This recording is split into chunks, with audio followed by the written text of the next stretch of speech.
कैसे हैं आप लोग?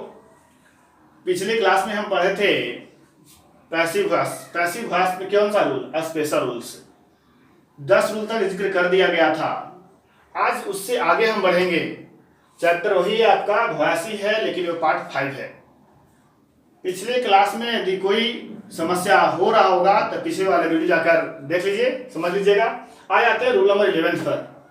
कह रहा है कि अगर एक्टिव वॉइस ईट वर्ब नाउन और इन्फिनेटिव, देखिए इन्फिनेटिव का अर्थ है 2 + V1। क्या है? 2 + V1 और ऑब्जेक्ट पर आधारित होगा तो हम पैसिव वॉइस कैसे बनाएंगे।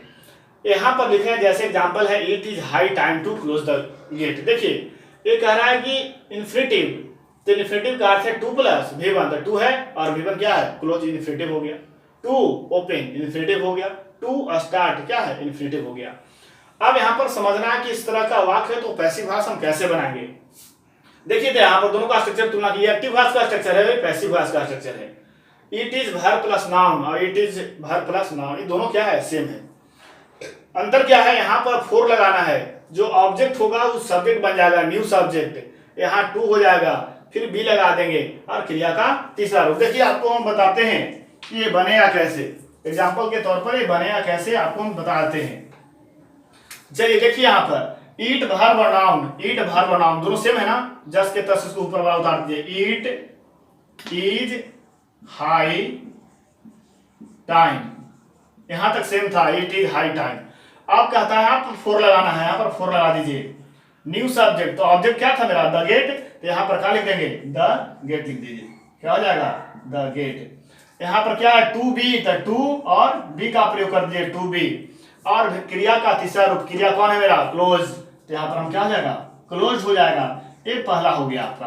यहाँ पर अदर वर्ड नहीं है तो अदर वर्ड छोड़ देना। इसी तरह दूसरा देखिए, ईट वाज हाई टाइम, तो यहाँ पर लिख देंगे it was high time, it was high time. क्या हो जाएगा? 4।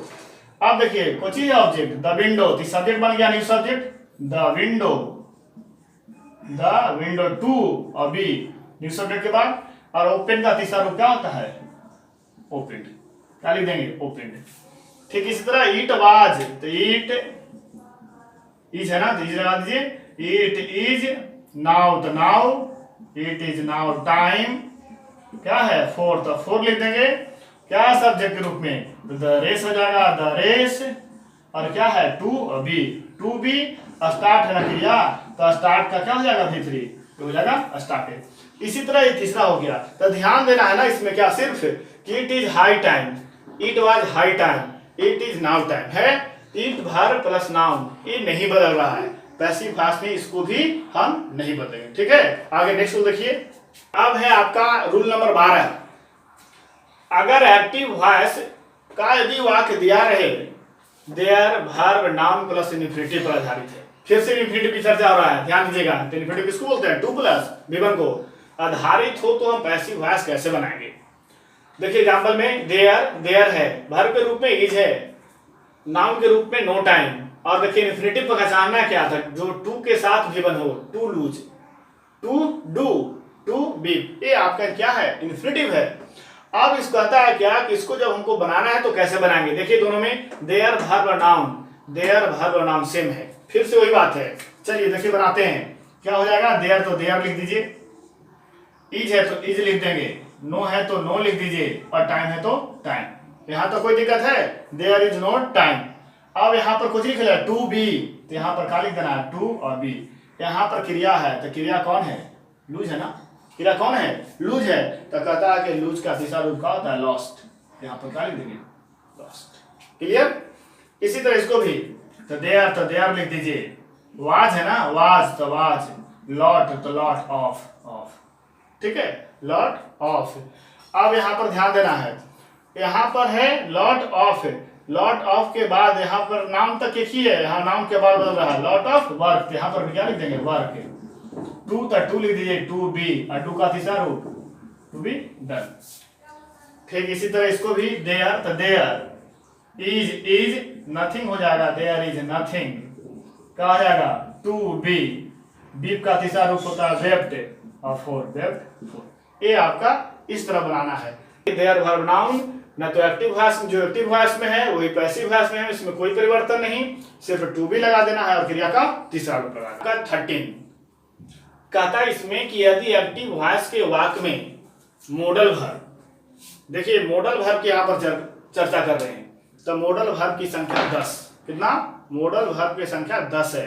देखिए यहाँ पर लिखल है shall, will, can, could, may, might, should, would, must और आउट, ये हमारे 10 मॉडल वर्ब है। तब इस प्रकार का रहेगा, मॉडल वर्ब लगा रहेगा, तो जब पैसिव वॉइस बनाएंगे तो मॉडल वर्ब के साथ सिर्फ हम कौन लगाएंगे? बी लगाएंगे, सिर्फ क्या लगा देना है? बी लगा देना है, और इसमें कोई परिवर्तन नहीं होगा।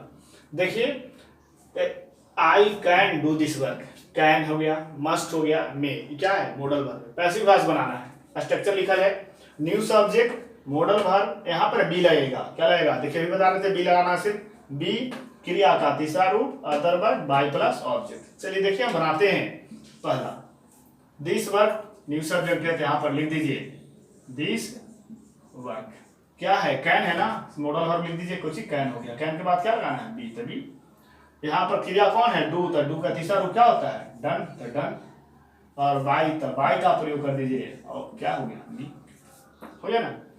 द पुअर, तो the poor, the poor, must है तो मस्ट ही रहेगा, मस्ट, और ये क्या हो जाएगा? B, must be. हेल्प का तीसरा रूप क्या होगा? तीसरा रूप हेल्प होता है, और बाय यू का क्या हो जाएगा? यू हो जाएगा। यू लिखा है तो यू लिख दीजिए, मे है तो मे, यू मे के साथ क्या लगाना है? Be, you may be. Defeat तो क्या हो जाएगा? डिफ्टेड होता है ना, डिफ्टेड, बाय का प्रयोग करेंगे, और ही का क्या होता है? तीसरा रूप, ही का ही। आसान है, सिर्फ ध्यान देना सिर्फ क्या चीज में? ही और जो सेल और वी है इसमें परिवर्तन हो सकता है सब्जेक्ट के अनुसार। आई है तो सेल लगेगा, वी है तो सेल, यदि बदल गया तो ही हो गया, सी हो गया, इट हो गया तो उसके साथ विल लगेगा। चलिए ठीक है, कि अगर कोई वाक्य दिया रहे और एक्सुलरी वर्ब के साथ इंफिनिटिव लगा रहे, ध्यान देना है, एक्सुलरी वर्ब के साथ इंफिनिटिव लगा रहे तो हम पैसिव वॉइस कैसे बनाएं? देखिए एम है, हैड है, वाज है, एक्सुलरी वर्ब है, लेकिन एक्सुलरी वर्ब के बाद जो क्रिया है वह इंफिनिटिव के रूप में है। देखिए to do, to do, to teach, ये सब क्या है? टीच हो गया, डू हो गया, वर्ब है, लेकिन ये पहले क्या लगा? टू लगा ना, तो टू मीन्स क्या? Two plus V1, two plus V1 called क्या हो गया? टू प्लस V1, ये क्या कहलाता है? इन्फिनिटिव कहलाता है ना, इन्फिनिटिव। अब तो यहाँ पर ध्यान देना है कि इस प्रकार का पैसिव वॉइस बना रहेगा, तो यहाँ पर ध्यान देना है कि इसमें is, am, are, had, has जो वाज लगा है वो बदलता नहीं है, अकॉर्डिंग टू द सब्जेक्ट अपने रूप को बदल सकता है। मतलब कहने का अर्थ है कि आई है तो आई के साथ वाज हो गया, तो आई वाज लगा। उसी तरह यदि वहां कोई प्लूरल आ गया, जैसे दे आ जाएगा तो दे के साथ क्या लगेगा? वेयर लगेगा। तो अपने समूह के रूप को बदल सकता है, लेकिन वह अपने टेंस के अनुसार नहीं बदल सकता है। देखिए न्यू सब्जेक्ट तक क्या हो गया? इट, तक इट लिख दीजिए, तो आई के साथ एम था, तो एम एक ग्रुप में कौन कौन था? इज है, एम है और आर, एक ही ग्रुप के समूह का तीनों है। अब तो यहाँ पर इट है, तो यहाँ पर आई के साथ एम, तो इट के साथ क्या लगेगा? इज लगेगा, इज लगा दीजिए। इट इज क्या लिखा है? टू बी, तो टू बी लिख दीजिए, इट इज टू बी। अब यहाँ पर भी थ्री, तो क्रिया का तीसरा रूप, डू का तीसरा रूप कोची? डन, अदर वर्ड नहीं है, छोड़ देना है, माई, मी, हो गया ना। दूसरा उसी तरह इट है तो इट लिख देते हैं, जो वेरिएबल कोची है? हेड तो सभी सब्जेक्ट के साथ लगता है, कोई भी सब्जेक्ट हो, चाहे सिंगुलर हो चाहे plural. To, to be, done तो डन लिख दीजिए, और बाय ही का क्या होगा? ही का ही हो जाएगा ना। The teacher was to teach us, us, अब यहाँ पर देखिए अस कि क्या है? अस कोची बदल जाएगा, बी में बदल जाएगा। तो यहाँ पर द टीचर था सिंगुलर, तो वाज था, यहाँ प्लूरल हो गया तो कोची लगेगा? वेयर लग गया, वेयर। टू बी, टीच का भी थ्री क्या होता है? टाउट होता है, taut by the teacher, the teacher. ये इसी तरह आपको बनाना है कि उसके ग्रुप का ऑक्सिलरी वर्ब भी रहेगा, न कि दूसरे ग्रुप का ऑक्सिलरी वर्ब को शामिल कर देंगे। ठीक है, देखिए रूल नंबर 15 बहुत इंपॉर्टेंट, पॉइंट ऑफ एग्जामिनेशन और पॉइंट ऑफ कॉम्पिटिटिव एग्जामिनेशन दोनों के लिए, मतलब आपके भी परीक्षा के लिए, 11th 12th की परीक्षा के लिए भी और जो कंपटीशन की तैयारी करते हैं उसके लिए भी बहुत इंपॉर्टेंट रूल्स है।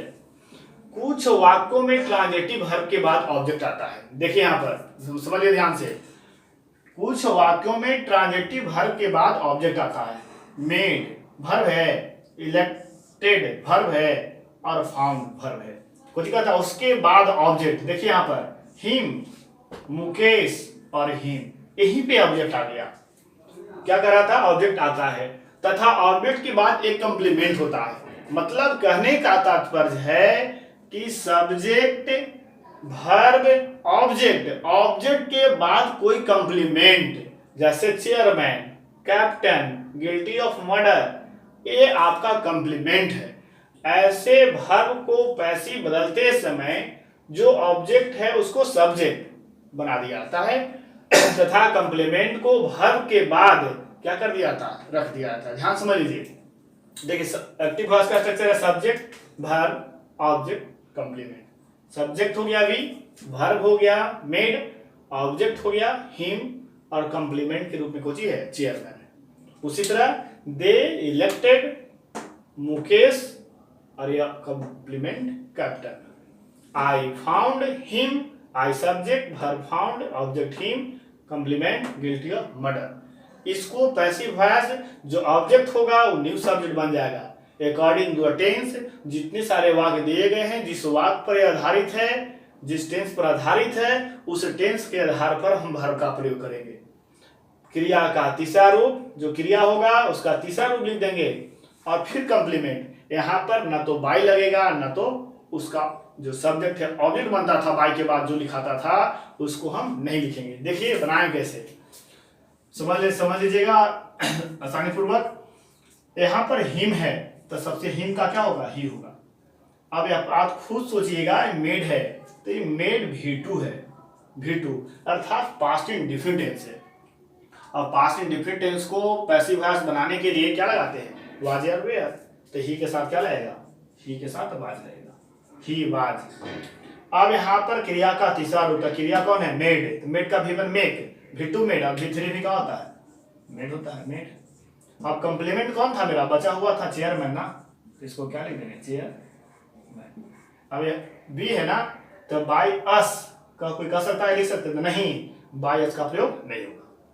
दूसरा यहाँ पर देखिए ऑब्जेक्ट के रूप में मुकेश था तो यहाँ पर मुकेश लिख देंगे। इलेक्टेड, इलेक्टेड का अर्थ होता है चुनना, ये भी V2 है इसलिए इसके साथ भी बात लगेगा, पास्ट इंडेफिनिट टेंस का ही है। इलेक्ट का तीसरा रूप इलेक्टेड ही होता है, इलेक्टेड। अब क्या चुन रहे थे, कैप्टन, कैप्टन, कैप्टन का कैप्टन लिख देंगे, इसमें बाय देम भी नहीं होगा, इसमें भी नहीं। चलिए तीसरा हिम, तो हिम का ही, ये भी फाउंड, मतलब फाउंड मींस क्या, खोजना। तो यहाँ पर फाउंड का अर्थ है, तो यहाँ पर V2 है, ये भी V2 है, तब इसका V1 होगा से फाइंड होता है, V2 फाउंड और V3 भी फाउंड ही होता है, ये भी अर्थात पास्ट इंडेफिनिट टेंस का ही है। तो ही के साथ इसके साथ भी वाज रहेगा। हाँ फाउंड है तो फाउंड ही लिख देंगे। क्या, guilty, guilty of murder. Found का अर्थ खोजना भी होता है और पाना भी होता है। यहाँ का अर्थ पाया होगा कि मैंने उसे मर्डर का मतलब हत्या का दोषी पाया था। इस तरह से यदि ट्रांजिटिव वर्ब के बाद कोई कंप्लीमेंट वाला वाक्य होगा आपको इस तरह से बनाना होगा। आगे है आपका, यदि कोई वाक्य है और सब्जेक्ट वर्ब प्लस नाउन, और यहाँ पर ध्यान दीजिए ये आपका लिखा है इन्फिनेटिव। अभी बताए हैं कि इन्फिनेटिव दो प्रकार का होता है बाबू, एक होता है बेयर इन्फिनेटिव और दूसरा होता है फुल इन्फिनेटिव। बेयर इन्फिनेटिव कहने का अर्थ है जिसके साथ टू न लगल है, विदाउट टू, मतलब कोई क्रिया के साथ टू न लगल है तो वह क्रिया भी इन्फिनेटिव है। ये कौन सा, बेयर इन्फिनेटिव है। लेकिन जिस क्रिया के साथ टू लगल है पहले तो वह क्रिया जो है वह फुल इन्फिनेटिव है, तब विदाउट टू पर आधारित है। हाँ समझिए, सब्जेक्ट है आई, वर्ब है सा, नाउन हो गया क्या है, ये आपका ये नाउन के रूप में राम हो गया, और इन्फिनेटिव के रूप में है। यहाँ पर टू इसके पहले टू है नहीं है, तो यदि टू रहता तो ये फुल इन्फिनेटिव रहता। यहाँ पर टू नहीं है इसलिए लिखा है विदाउट टू, है ना, विदाउट मींस के बिना, टू के बिना। आई फाउंड हिम स्विम, ठीक है। They made me laugh. यहाँ पर समझना है कि दो क्रिया है, एक सा और दूसरा प्ले, एक स्विम है और दूसरा फाउंड है। यहाँ मेड है और यहाँ लाफ है। तो यहाँ पर देखिए दो क्रिया भी लिखा हुआ है, यहाँ पर विदाउट टू था, यहाँ पर हम टू प्लस V1 कर दिए। देखिए कैसे बनाएंगे। सबसे पहले न्यू सब्जेक्ट, तो ऑब्जेक्ट कौन था मेरा, राम, तो राम लिख दीजिए। सा टेंस पहचानिए, कौन टेंस का, पास्ट इंडेफिनिट टेंस का, V2 है इसलिए क्या लगेगा, राम वाच।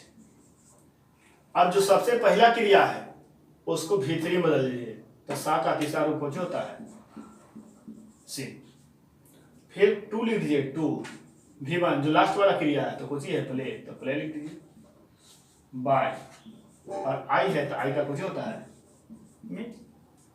इसी तरह हिम है तो हिम के साथ ही, फाउंड है V2 है, एक ही बार हो जाएगा ही बार। मेड है तो मेड का V3 ऑलरेडी है। टू क्या हो जाएगा, लाफ है तो इसको लाफ लिख दीजिए, सॉरी ही वाज फाउंड है ना, तो इसको फाउंड लिख दीजिए, फाउंड होगा, मेड भी तीसरा में है फाउंड। अब क्या बच गया, टू, और यहाँ पर स्विम है तो स्विम का प्रयोग स्विम कर दीजिए, और क्या है बाई, बाई का बाद क्या हो जाएगा, बाई मी हो जाएगा। उसी तरह मीट आई के साथ वाज लेगा, आई वाज। मेड है तो मेड V3 है, मेड। टू क्या है, लाफ, तो लाफ का प्रयोग कर देंगे, लाफ, और बाई और दे का क्या हो जाएगा, दे। इस प्रकार के वाक्यों को हम पैसिव वॉइस इस पर बनाएंगे। ये भी आपके लिए इम्पोर्टेंट रूल है, ये भी इसको भी थोड़ा ध्यान में रखना है कि यदि इस प्रकार का हो, कोई वाक्य में दो क्रिया हो और एक क्रिया के पहले टू न लगल है, अर्थात वह इन्फिनिटिव तो है लेकिन विदाउट टू है, तब हम इस प्रकार पैसिव वॉइस हम बनाएंगे। 70 क्या कहता है कि अभी पढ़े थे मॉडल ऑक्सिलरी वर्ब, तो अभी बताए थे मॉडल ऑक्सिलरी वर्ब संख्या कितना, 10। अब उसी को लेकर फिर है मॉडल ऑक्सिलरी वर्ब के साथ हैव लगा रहे हैं और उसके साथ क्रिया तीसरा लग रहा है। देखिए सेल, कुड भी है ना, क्या है ये आपका मॉडल ऑक्सिलरी वर्ब है और हैव भी है और क्रिया का तीसरा रूप भी है। तो पैसिव वॉइस बनाने के लिए इसमें कुछ नहीं करना है, हैव के बाद सिर्फ बिल लगा देना है, ठीक है, हैव के साथ बिल लगा। देखिए यहाँ न्यू सब्जेक्ट 10 ये हो गया, द मैटर। ध्यान देना है कि वी के साथ सेल था तो आई और बी के साथ ही सेल लगता है, तो मैटर के साथ मुझे लगेगा विल रहेगा। The matter will have been, will एक मॉडल वर्ब है, हैव बीन।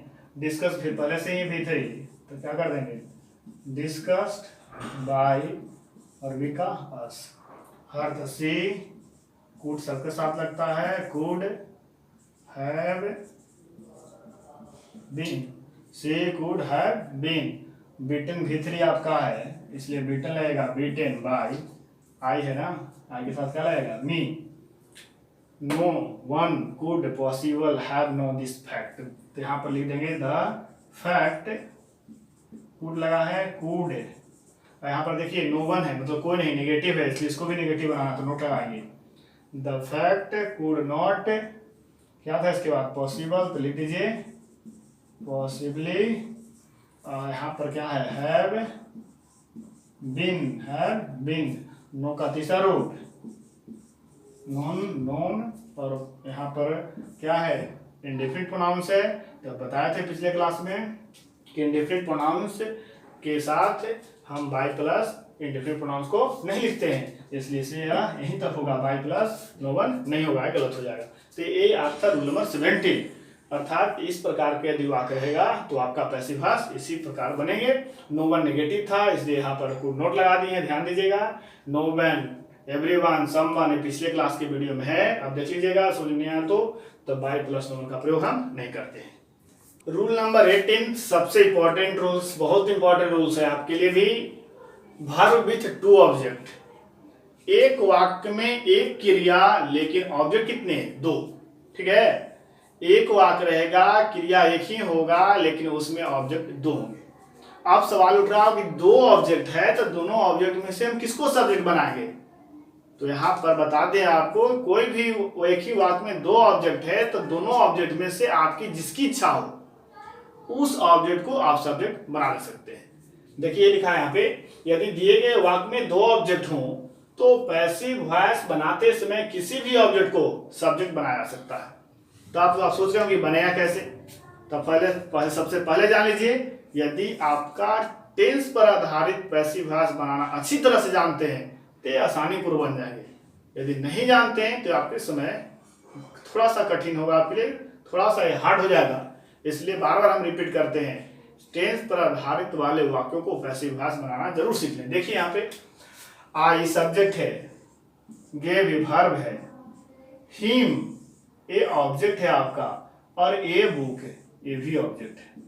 आप सोच रहे होंगे एक सब्जेक्ट एक वर्ब दो ऑब्जेक्ट, तो आप पैसिव वॉइस बनाएंगे तो कैसे बनाएंगे?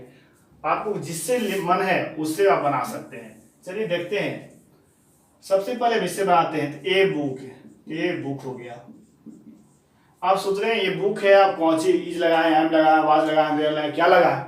तो उसी बच्चा से बनेगा जिसको टेंस पर आधारित पैसिव वॉइस बनाना होगा, जानता होगा। गिव है तो गिव का V2 है गिव, अर्थात ये पास्ट इंडेफिनिट टेंस है। तो पास्ट इंडेफिनिट टेंस को पैसिव वॉइस बनाने के लिए क्या लगाते हैं? वाच। A book watch. अब देखिए ए बुक वाच, अब यहाँ पर ए बुक वाच हो, इस पहला ऑब्जेक्ट का काम हम कर रहे थे, एक ऑब्जेक्ट हो गया, एक ऑब्जेक्ट बच रहा है ना, तो यहाँ पर पहले क्रिया लिखेंगे। गिव का तीसरा रूप क्या होगा? गिव का तीसरा रूप गिवन हो जाएगा। जो ऑब्जेक्ट बच गया उसको पुनः लिख देना है, हिम। आई का बाई के बाद क्या लगा देंगे? ठीक है, पहला तरीका। आप कोई कहा नहीं सर हम ए बुक से नहीं बनाएंगे, हम दूसरे से बनाएंगे, हिम। तो हिम का क्या होगा? ही लिख दीजिए, ही के साथ भी वाज ही लगेगा, ही वाज। फिर से गिव हिम, ए बुक से बना रहे थे तो हिम बच रहा था तो हिम लिख दिए। अब हिम से बना रहे हैं तो कुछ ही बच गया, ए बुक, ए बुक लिख दीजिए, ए बुक बाय आई क्या हो जाएगा? क्लियर?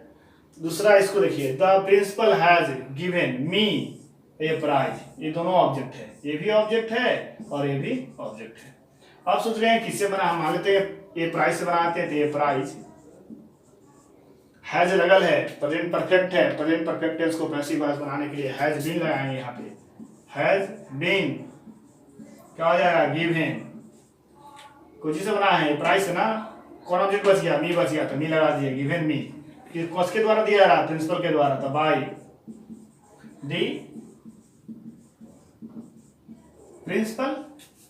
अब दूसरा ऑब्जेक्ट से बनाने का मन है तो मान लीजिए मी, तो मी के साथ क्या लगेगा? आई। ए प्राइस थर्ड पर्सन था इसलिए हैज लगा, तो आई है तो इसके साथ क्या लगेगा? Has been. I have been given, given. कौन सा ऑब्जेक्ट अभी बच गया? अभी बच गया आपका ए प्राइज, तो अभी given a prize by the क्या हो जाएगा? By the principal. इसी तरह आपको बहुत सारे एग्जाम्पल मिलेंगे तो आपको समझ लेना है कि यदि एक ही वाक्य दो ऑब्जेक्ट, तो आपको जो मन है उससे बनाएंगे। आपके परीक्षा में बहुत पूछा जाता है कि दो ऑब्जेक्ट रहेगा तो दोनों ऑप्शन आधारित है, ऑब्जेक्टिव है तो ऑब्जेक्ट पे दोनों रहेगा, ऑप्शन सी रहेगा, ए और बी दोनों, इसलिए दोनों पर ये काम चल सकता है। ठीक है, एक जब ये वॉइस का चैप्टर था आपको हम पढ़ा रहे थे स्पेशल पैसिव वॉइस, आपको यहीं पे हम 18 रूल आपको बता दिए, परीक्षा के इंपॉर्टेंस जितने रूल थे बता दिया गया। समझ में नहीं आया होगा तो आप उसको पुनः एक बार रिपीट कर लें, जहां दिक्कत है कमेंट बॉक्स में जाकर आप कमेंट कीजिए, फिर से हम कोशिश करेंगे आपको समझाएं। और दूसरी बात, आप इस वीडियो को अपने दोस्तों के बीच लाइक कराइए, शेयर कीजिए, सब्सक्राइब कराइए, तब अन्य बच्चों को भी इसे समझने पढ़ने का मौका मिलेगा। आज वर्तमान समय में हम लोग कोरोना नामक महाबीमारी से क्या है, संकट से हम लोग घर में बंद हैं, लॉकडाउन में, इसलिए आप भी सुरक्षित रहें। सुरक्षित रहने के लिए ही काम करना है, सिर्फ घर में रहें और अपने ऑनलाइन के माध्यम से आप अपनी पढ़ाई करते रहें।